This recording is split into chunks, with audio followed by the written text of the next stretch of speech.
Everyone, मैं प्रीति ma'am आपका बहुत बहुत स्वागत करती हूँ आपकी अपनी क्लासेस में। जैसे कि आप जानते हैं कि हम एटॉमिक स्ट्रक्चर चैप्टर पढ़ रहे थे। आज हम पढ़ेंगे एटॉमिक स्ट्रक्चर चैप्टर में अपने डी ऑर्बिटल हिंदी में बोलेंगे डी कक्षक। ठीक है, तो बात कर लेते हैं डीप कोश की। डीप कोश के पास जो शेप होता है वो होता है डबल डंबल, और इसमें डी ऑर्बिटल में क्या कह रहे हैं हम कि डी ऑर्बिटल में 5 उपकोश होते हैं। कितने उपकोश होते हैं? 5 उपकोश होते हैं। ठीक, समझ में आ गया आपको? एस के पास 1 उपकोश था, पी के बाद 3 थे, डी के पास 5 है। कितने उपकोश हैं? 5 उपकोश। वो 5 उपकोश कौन कौन से हैं? आइए उनके हम बना लेते हैं। तो 5 उपकोश हैं D X Y, D Y Z, comma D Z X, ठीक, comma D X square minus Y square, comma D Z square. ठीक, ये 5 तरह के ऑर्बिटल होते हैं, 1 2 3 4 और 5। जैसे P X P Y P Z थे, ऐसे यहाँ पे 5 है। ठीक है, तो यहाँ पे बात करते हैं हम डी के 5 तरह के उपकोश की, कि डी में 5 उपकोश होते हैं और उनके जो हैं वो इस प्रकार है: D X Y, D Y Z, D Z X, D X square minus Y square और डी जेड स्क्वायर। ठीक है, अब देखिए इनको हम ड्रॉ कर लेते हैं। जैसे डी एक्स वाई है तो ये इस तरह से बनेगा, देखिएगा। ये डबल डंबल है तो ये डंबल हो गया, और ये हमारे हो गए डबल डंबल। ठीक, तो ये हो गया डी एक्स वाई। ऐसे ही D Z square Y square है तो ये इस तरह से बनेगा, देखिएगा। एक्सेस का मेन ध्यान देना है। ठीक, ये वाला डी जेड एक्स है तो ये भी इस तरह से बनेगा, क्योंकि ये डी स्क्वायर माइनस स्क्वायर है तो ये एक्सेस पे बनेगा।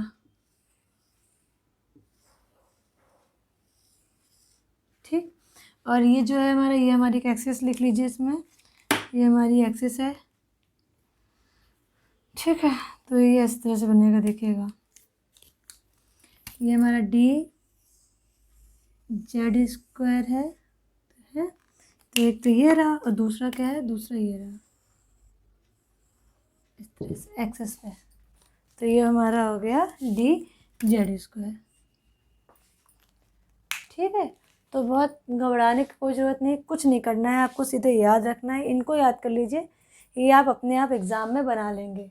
बहुत ज़्यादा बनाने के लिए भी नहीं आते आपके लिए। एस कोश डी पी कोश डी को S orbital, P orbital, D orbital और एफ ऑर्बिटल को पढ़ना है। शेप एस पी के पूछे जाते हैं, डी के बहुत ज़्यादा नहीं पूछे जाते। अगर आप ड्रॉ कर दोगे तो बहुत अच्छा, नहीं भी करोगे तो कोई प्रॉब्लम नहीं है। ठीक है, और तो आपको क्या याद करना है कि एस का जो उपकोश होता है, एस जो कक्षक होता है, इसमें जो उपकोश होते हैं वो होते हैं हमारे 5 उपकोश होते हैं। 5 उपकोश इस प्रकार है: D X Y, D Y Z, D Z X, D X square minus Y square और डी जेड स्क्वायर। और ये उसके रिप्रेजेंटेशन है, ये उसको बनाते हैं। ये डबल डंबल होता है तो एक डंबल ये रहा, दूसरा डंबल ये रहा। ठीक है, समझ में आ गया आपको?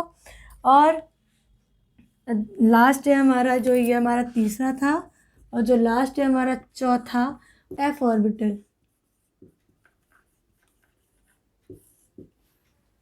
एफ ऑर्बिटल में आपको क्या पढ़ना है कि एफ ऑर्बिटल जो होता है इसमें कितने उपकोश होते हैं? एफ ऑर्बिटल में 7 उपकोश होते हैं। कितने उपकोश होते हैं? 7। इसकी आकृति और आकार दोनों ही बहुत क्रिटिकल होते हैं, जो कि आपके सिलेबस में नहीं है। ठीक है, तो आपको बस इसमें जो है मेन इतना ही पता होना चाहिए कि एफ ऑर्बिटल में कितने उपकोश होते हैं? 7 उपकोश होते हैं। और आप समझ सकते हो, क्योंकि एक उपकोश में 2 मैक्सिमम इलेक्ट्रॉन सकते हैं, तो 7 उपकोश में कितने इलेक्ट्रॉन रह सकते हैं? तो इसमें इलेक्ट्रॉन रह सकते हैं 14। तो मैक्सिमम इलेक्ट्रॉन एफ में कितने रह सकते हैं? 14। ठीक है, समझ में आ गया? अब एक क्विक रिविजन करते हैं एक चार्ट के थ्रू। ठीक, देखें, आप स्क्रीनशॉट लेके इसको सेव कर सकते हैं। देखिए, वो इस तरह है, जैसे कि आपने रफली 4 चीज़ें पढ़ ली, कि आपने कितने ऑर्बिटल पढ़ लिए? 4 तरह के ऑर्बिटल पढ़ लिए। एस पढ़ लिया, पी पढ़ लिया, डी पढ़ लिया, एफ पढ़ लिया। ठीक है, ठीक है, ये हमने क्या पढ़ लिए? ऑर्बिटल्स पढ़ लिए, ठीक, sp-df। अब बात करेंगे उपकोश की। तो s में कितने उपकोश होता है? एक उपकोश होता है।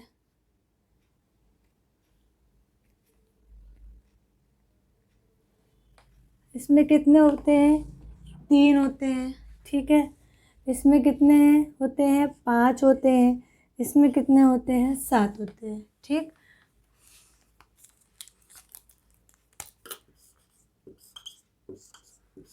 बात कर लेते हैं मैक्सिमम इलेक्ट्रॉन की। तो मैक्सिमम इलेक्ट्रॉन जो है, इसमें 2 इलेक्ट्रॉन रह सकते हैं, इसमें 6 इलेक्ट्रॉन रह सकते हैं, इसमें 10 इलेक्ट्रॉन रह सकते हैं और इसमें 14 इलेक्ट्रॉन रह सकते हैं, ठीक है। किस तरह से, वो भी हम देख लेते हैं। इस तरह से एक उपकोश होता है, एक उपकोश में मैक्सिमम इलेक्ट्रॉन हो गए 2, तो ये हो गए 2 इलेक्ट्रॉन। इसमें 3 उपकोश होते हैं, px, py, pz। तो मैक्सिमम इलेक्ट्रॉन कितने हो गए? 1 2 3 4 5 6, जो कि ये लिखा है, ठीक। डी की बात करें, एफ में डी में 5 उपकोश होते हैं। 5 उपकोश कौन कौन से? D X, D Y Z, D Z square, है ना, D X square minus Y square, है। तो इस तरह से उपकोश होते हैं। उसमें मैक्सिमम इलेक्ट्रॉन कितने हो गए? देखिए 1 2 3 4 5 6 7 8 9 10। क्लॉक और एंटी क्लॉक हो गए 10 इलेक्ट्रॉन। एफ की बात कर लेते हैं। एफ ऑर्बिटल में 7 उपकोश होते हैं। 7 उपकोश में मैक्सिमम इलेक्ट्रॉन कितने होते हैं? 14। किस तरह से? इस तरह से देखिए 1 2 3 4 5 6 7 7 हो गए। 1 2 3 4 5 6 7, ठीक, 7 हो गए। Maximum electron 1 2 3 4 5 6 7 8 9 10 11 12 13 14। या अब आप इसको कुछ इस तरह से समझ लीजिए कि आपके पास जो है वो 4 तरह के रूम हैं। पहला है एस रूम, है ना, ये सॉरी, आप ये समझ लो कि आपके पास सिर्फ 4 तरह के होटल हैं। पहला जो होटल है वो आपका है एस होटल है, पी होटल है, डी होटल है, एफ होटल है। जो एस होटल है उसके पास केवल एक रूम है, और एक रूम में आपको पता है कि एक रूम में एक बेड होगा और एक बेड पे 2 ही लोग सो सकते हैं, तो 2 इलेक्ट्रॉन रह सकते हैं। तो एस के पास जो आपका रूम है, एस नाम का जो आपका ऑर्बिटल का जो रूम है, उसमें मैक्सिमम इलेक्ट्रॉन रह सकते हैं 2, क्योंकि एक ही रूम है। पी के पास 3 रूम है तो 6 इलेक्ट्रॉन। डी के पास 5 रूम है तो 10 इलेक्ट्रॉन। और एफ के पास कितने? 7 रूम है तो 14 इलेक्ट्रॉन, क्योंकि एक रूम में एक बेड पे 2 लोग सो सकते हैं। समझ में आ गया? तो 7 रूम है तो 14 लोग सो लिए, 14 इलेक्ट्रॉन हो गए। कंफर्म हो गया आपको? कोई कंफ्यूजन तो नहीं है आपको उपकोश और ऑर्बिटल में या ऑर्बिट में? समझ में आ गया? ठीक, आगे बढ़े हम। ये बहुत इंपॉर्टेंट है, ये फिगर आपने दिमाग में बिठा लीजिए, क्योंकि आगे इसी पे हम हुंड रूल पढ़ेंगे, इसलिए मैंने आपको ये चीज़ पहले पढ़ा दी है, ठीक है। तो देखते हैं हम क्या है पाउली का वर्जन नियम। तो आपने क्या पढ़ा था, इसको हटा देते हैं। आपने क्या पढ़ा था? आपने पढ़ा था, इससे पहले वाले वीडियो में पढ़ा था आपने क्वांटम नंबर्स को निकालना। चलिए एक क्वांटम नंबर को निकाल भी लेते हैं और आपको उसका डिवीज़न निकाल लेते हैं।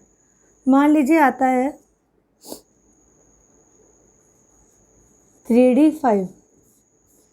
क्वेश्चन है हमारा कि 3D5 की चारों क्वांटम संख्याओं का मान बताइए। तो आप निकालोगे n बराबर क्या होता है, मैंने आपको बताया था जो सामने लिखा है। n बराबर क्या हो गया? 3, क्योंकि प्रिंसिपल क्वांटम नंबर क्या होता है? जो सामने आगे लिखा होता है, ठीक।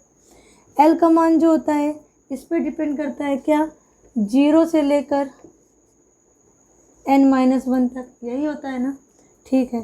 तो 0 से लेकर 0 1, चलो 0 से लेकर n-1 तक, तो यहाँ लिख लेते हैं। n है हमारा कितना? 3, 1 करेंगे कितना आएगा? 2, यही तो आएगा। n का मान है कितना?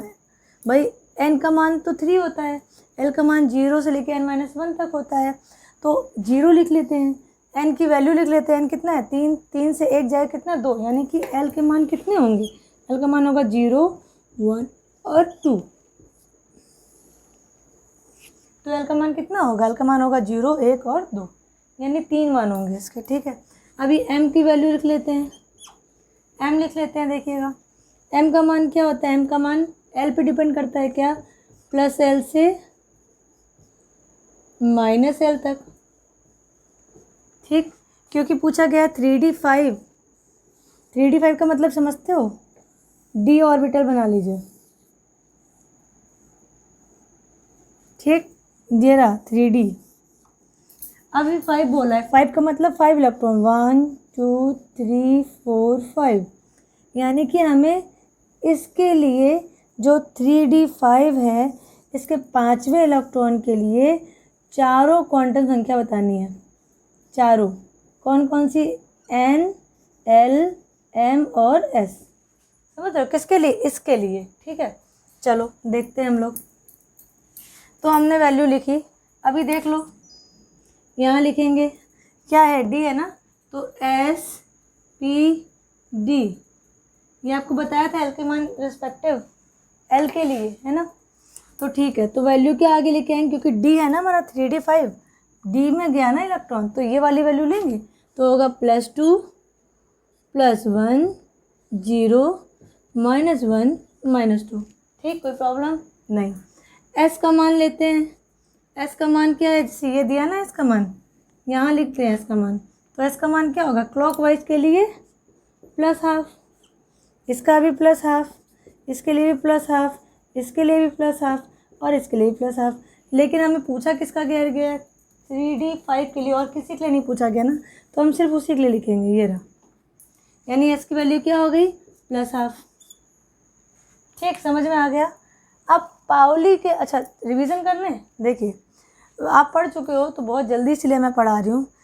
3d5 जब पूछा जाता है, क्वेश्चन आता है 3d5 के 5वें इलेक्ट्रॉन के लिए चारों क्वांटम संख्याओं का मान दीजिए, तो हमें पता है जो आगे लिखा होता है वो n = 3 यानी प्रिंसिपल क्वांटम नंबर, मुख्य क्वांटम संख्या है, ठीक। l का मान n पे डिपेंड करता है, कहाँ, 0 से लेकर n-1 तक। n हमें पता है कि हमारे क्वेश्चन में n कितना है, 3 रख दिया तो कितना आ गया, 3 - 1 = 2 यानी 2 आ गया, ठीक। तो वैल्यू क्या होगी 0 1 2, ठीक। फिर आपको याद होगा पीछे हम लोगों ने ये पढ़ा था, अगर l का मान 0 1 2 और 3 होगा तो ऑफकोर्स क्या होंगे, s p d और f होंगे, लेकिन हमारा इलेक्ट्रॉन जा किस में रहा है, डी में जा रहा है, तो हमने ये वाली वैल्यू ले ली, ठीक। तो वैल्यू हमने क्या ले ली, ये वाली। तो l का मान, m का मान क्या होता है, l पे डिपेंड करता है, +l से लेकर -l तक, तो +2 +1 0 -1 -2, क्योंकि d हमें इलेक्ट्रॉन जा रहा था ना हमारा अंतिम, ये देखिए, इसलिए हमने d की वैल्यू उठाई, ठीक।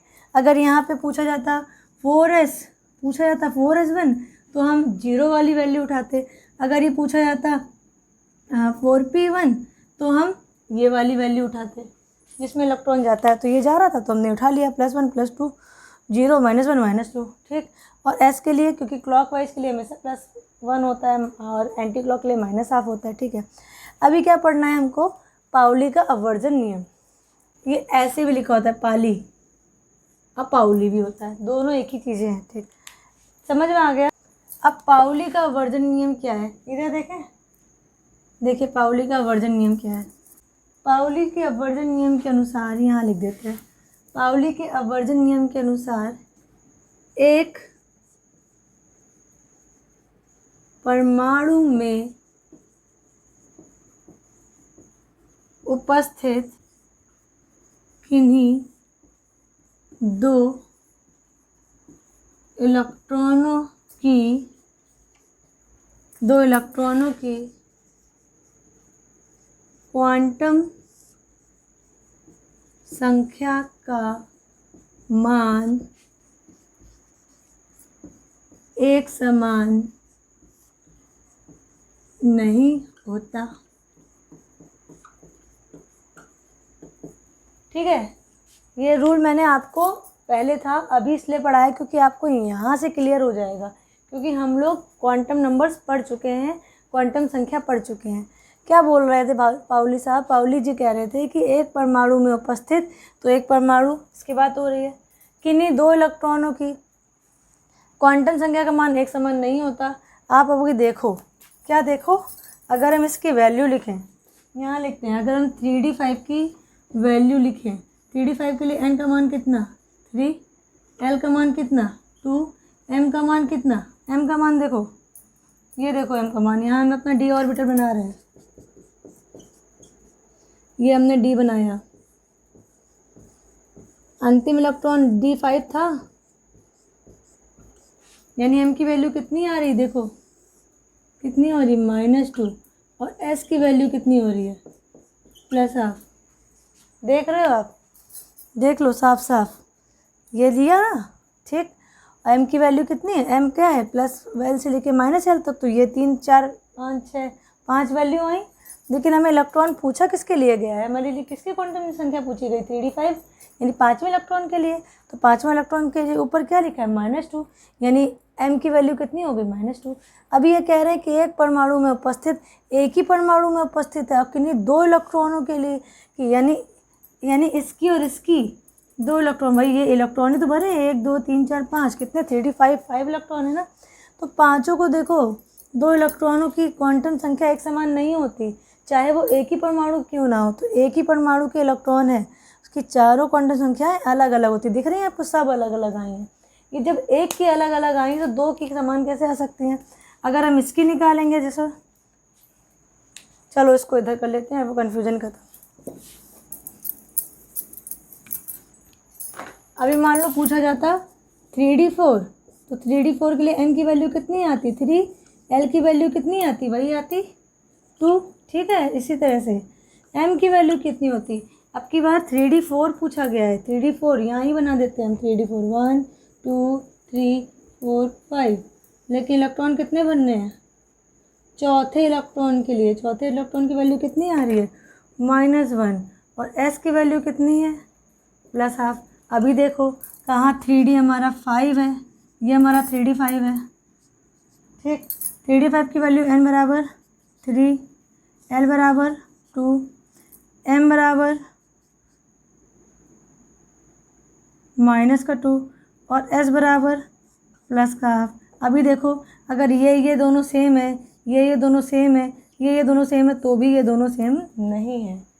तो समझ में आ गया क्या बोल रहे हैं। पाउली कह रहे हैं कि एक परमाणु उपस्थित किन्हीं 2 इलेक्ट्रॉनों की क्वांटम संख्याओं का मान एक समान नहीं होता, पर ये हम लोगों ने प्रूफ कर लिया। 3D5 की बात कर रहे थे तो उसकी एक क्वांटम संख्या थी, 3D4 की बात की तो उसकी एक क्वांटम संख्या थी। अगर चारों क्वांटम 2 क्वांटम संख्या एक भी हो जाएं, लेकिन चारों क्वांटम संख्या एक समान नहीं हो सकती। ये हमारे किसने कहा था, पाउली के आवर्धन नियम में। ठीक, समझ में आ गया, कोई कन्फ्यूज़न नहीं। चलिए अभी क्या देखना है हमें, हुंड का नियम। बहुत आसान है हुंड का नियम भी, और बहुत इंपॉर्टेंट है क्योंकि पेपर में शॉर्ट नोट पूछे जाते हैं। ठीक है, तो अभी बात करते हैं हम हुंड के नियम की। हुंड का नियम, हुंड ने क्या बोला, हुंड के अनुसार जहाँ तक संभव है किसी उपकोष में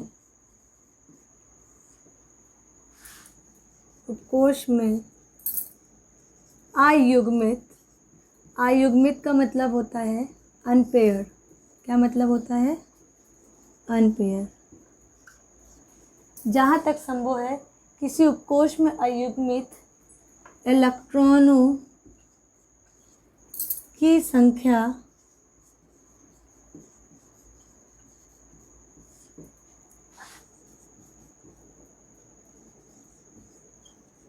अधिकतम होती है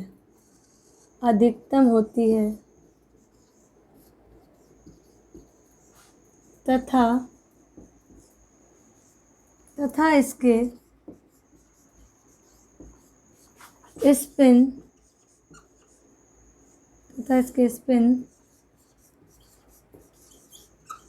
समदिश होते हैं।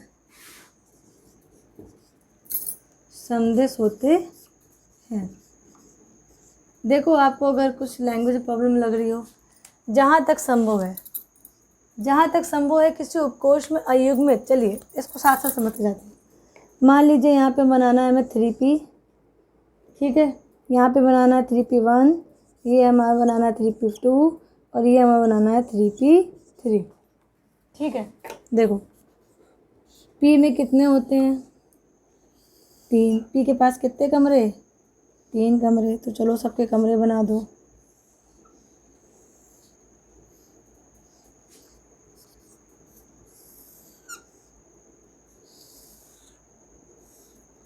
अब ऐसा नहीं है, अब जैसे इधर बनाते हैं कि ये तरीका सही है, उछाल के इलेक्ट्रॉन को यहाँ बैठा दो, ये रॉन्ग, यहाँ बैठा दो, रॉन्ग, समझे। अभी क्या है, 3p1 है तो 3p1, 3p2 है तो 1 2, 3p3 है तो 1 2 3। समझ रहे हो, कुछ समझ में आ रहा है? क्या समझ में आ रहा है? आगे देखो, जब आगे बनाएंगे तो और समझ में आएगा। 3p4। अब भाई p के पास तो 3 कमरे हैं तो 3 कमरे बना दिए, ठीक है। अभी तक क्या था, 3 इलेक्ट्रॉन भरने थे तो 1 2 3 हो गए। लेकिन जब इसमें 4 इलेक्ट्रॉन भरने हैं तो चौथा इलेक्ट्रॉन कहाँ जाएगा बताइए। अब ये कहेगा हम क्यों लें, इसको बिठाओ, हम क्यों लें, इसको बिठाओ, इसके पास ले जाओ, इसके पास ले जाओ, इसके पास ले जाओ। तो 3p4 है ना, तो आइडियली क्या है, हुंड साहब ने क्या कहा, उन्होंने कहा कि जहाँ तक संभव है किसी उपकोष में अयुग्मित अनपेयर इलेक्ट्रॉनों की संख्या अधिकतम होती है। तो भाई इसमें तो एक ही इलेक्ट्रॉन चाहिए, तो यहाँ पे आ गए, एक तरफ से एक साइड से भरते हैं, ये नहीं कि उछल उछल के भर रहे हैं, उधर चला गया उधर चला गया, ठीक।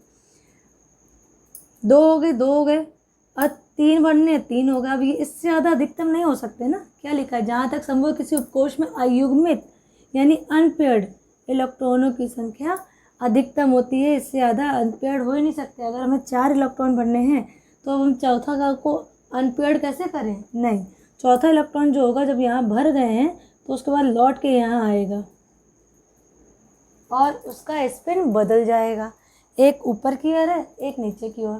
समझ में आया? इस तरह से हमेशा स्पिन जो होते हैं वो इस तरह से होते हैं, हम लोग पढ़ चुके हैं, क्लॉकवाइज एंटी क्लॉकवाइज। एक क्लॉकवाइज होगा यूँ ऊपर की ओर तो एक होगा यूँ नीचे की ओर, ठीक। तो उन सबको समझ में आया क्या लिखा है, जहाँ तक संभव है किसी उपकोष में अयुग्मित यानी अनपेयर्ड इलेक्ट्रॉनों की संख्या कैसी होती है, अधिकतम। भाई 3p3 होता है, 3 ही रूम होते हैं, 3 इलेक्ट्रॉन भरेंगे तो एक एक चले गए। अभी इसके बाद अगर बनने होंगे तो वो यहाँ पे आके पेयर्ड हो जाएगा, ठीक है। अगर हम यहाँ पे बना देते हैं 3p5 बोलते हैं, तो वो 3p5 में क्या होगा, देखो ये 3 है, 1 2 3 हुआ, 4 5 यहाँ आ जाएगा, 6 कर देंगे ना इसको, अगर हम 6 तो ये इलेक्ट्रॉन यहाँ आ जाएगा, समझ रहे हो। चलो दूसरा एग्जांपल देख लेते हैं। अभी क्या कर लेते हैं, इसको हम 3D कर लेते हैं, 3D 3D 3D 3D, ठीक। 3D5 3D4 3D3 3D2, 5 बढ़ा लीजिए।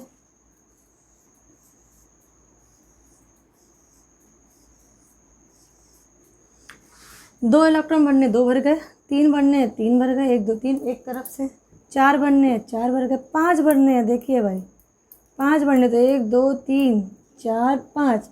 अभी देखो भाई 6 भरने हैं, 6 कहाँ जाएंगे, देखो अब इनके पास तो 5 कमरे थे, 5 आराम से अकेले इकलौते घूम रहे थे, सिंगल अनपेयर्ड कैसे होता है अधिकतम। अब इससे ज़्यादा तो अधिकतम हो ही नहीं सकते, तो छठा इलेक्ट्रॉन कहाँ जाएगा, यहाँ आएगा, वो भी पेयर्ड हो जाएगा और उसका स्पिन बदल जाएगा। यहाँ लिखा है ना, और उसके स्पिन समदिश होते हैं, यानी कि समदिश मतलब सेम डायरेक्शन में होते हैं। तो यहाँ देखो सब सेम डायरेक्शन में है, जहाँ तक अधिकतम है वहाँ तक सब सेम डायरेक्शन में है। जब अधिकतम की बात की आती है तब वो नीचे की दूसरे उसी में आ जाते हैं और पेयर्ड हो जाते हैं और उसके स्पिन समदिश ना होकर अलग अलग हो जाते हैं, ठीक। समझ में आ गया पुण्य का नियम। चलिए